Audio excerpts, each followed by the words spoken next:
Skeno. Hello. Ordoftoota fi kabajamtoota kiyyaa akkana jira kunoo har'ammoo sitaaraan buusaa jira sitaaraa kunoo tokko buusnee jira akkuma agartanii sadarkaan tokkoffaan bu'eera yaani diikoorri gubbaa jechuudha akkana jiran isiniin jedha sadarkaa lammaffaan immoo kunoo hiikaa jira namichi akkasii isiniin jedha ordoftoota fi kabajamtoota Raahel Tuubiidha. Manni Raahel Tuubii akkana fakkaata yoo laaltan isin ajaa'iba laaladha maal akka inni fakkaatu darsii hunduufar hayyee ordoftoota fi kabajamtoota kiyyaa akkana jira manni kiyyoo laaltanii har'a meeshaa isa dhumaa sitaaratu nu hafe isa immoo buusaa jirra akkasin isiniin jedha inshallah akkuma beektanii namni karaa deemu waan baay'ee rakkataa waan baay'ee yaada kanaaf du'aayina godaadha jechaan jira manni Raahel Tuubii akkana fakkaata majlisni ba'ee sireen ba'ee jira amma sitaaraa qofannaa fi akkasin isiniin jedha ka ordoftoota fi kabajamtoota kiyya bakka jirtan hundumattu nageenya isiniif haa baay'atu akkas fakkaata manni kiyya kunoo laaltanii daawwadhaa kunoo akkaniira duulaa bakeecha hundumtuu gadi ba'ee jira meeshaan gadi ba'ee lafa jira jechuudha amma sadarkaa viidiyoon inni ittaanu sadarkaa uffata cabsuu yookiin immoo shaanxaa keessa godhachuu ta'a kanaaf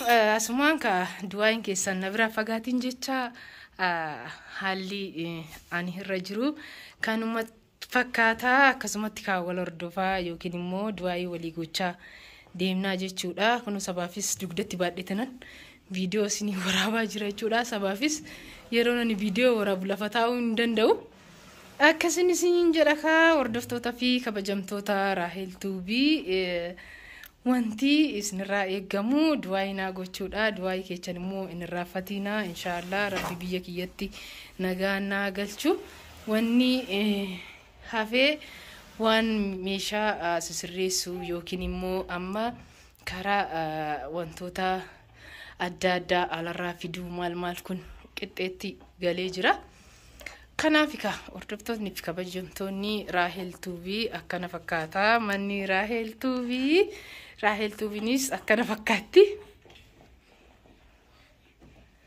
akkasiin isiniin jedha ka hordoftoota fi kabajamtoota keenya wanti hundumtuu kan waaqni jedhe malee kan namni jedheen ta'uu akkasin isiniin jedha inshallah akkasii amma ka yaanni keenya karaa biyyaati du'aayinu godhaadha bara haaraa biyya ani sabaafis biyya keenya Oromiyaa daawwannechaa jirra akkasin isiniin jedha ka sabaafis kiyyas maashaallah mucaa riskii qabu mucaa carraa qabu waan ta'eef kunoo isa dhaleetinaan biyyatti galaa jira waggaa meeqa galuu hin dandeenye haalli jireenyaa yeroo tokko akkuma beektan oduma maallaqnis jiru odumaalinis jiru gizee tokko namaaf hin guutu akkasin isiniin jedha ka hordoftoonni fi kabajamtoonni Raahel Tuubiin har'a kana waraabaa jirtiin isiniin jedha abdiidhaan akkasiin viidiyoo kana akka hanga dhumaa laaltanii like subscribe gootan abdiin qaba.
hordoftoota fi kabajamtoota Raahel TV kanuma akkana fakkaata manni kiyya isiniin jedha. Kanaaf viidiyoo kiyya hanga karaa xumuraatti irra jira amma isiniin jedha. Kanaaf kan inshallah du'aan keessan akkana biraa fagaanne manni kiyya akkana fakkaata.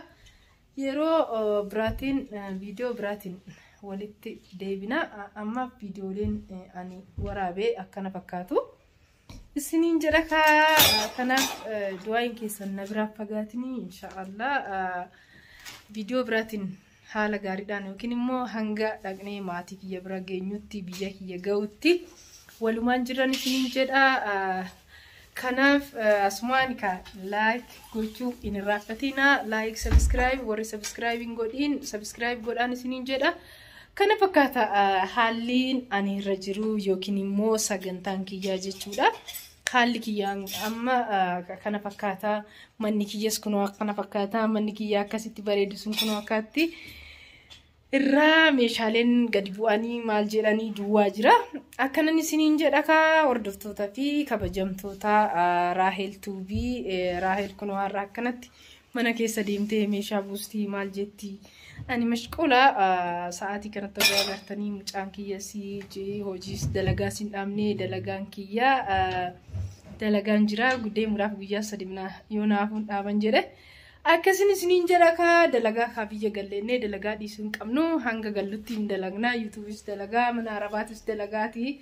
Raahelii kan biyya kana turte yoomiyyuu ko biyyatti soon galee akkuma beektanii ammas biyyatti soon biyya deemes hojii baay'een eegaa inshallah waaqayyo na milkeessu sagantaa baay'ee fi karoora baay'een qaban isiniin jedha.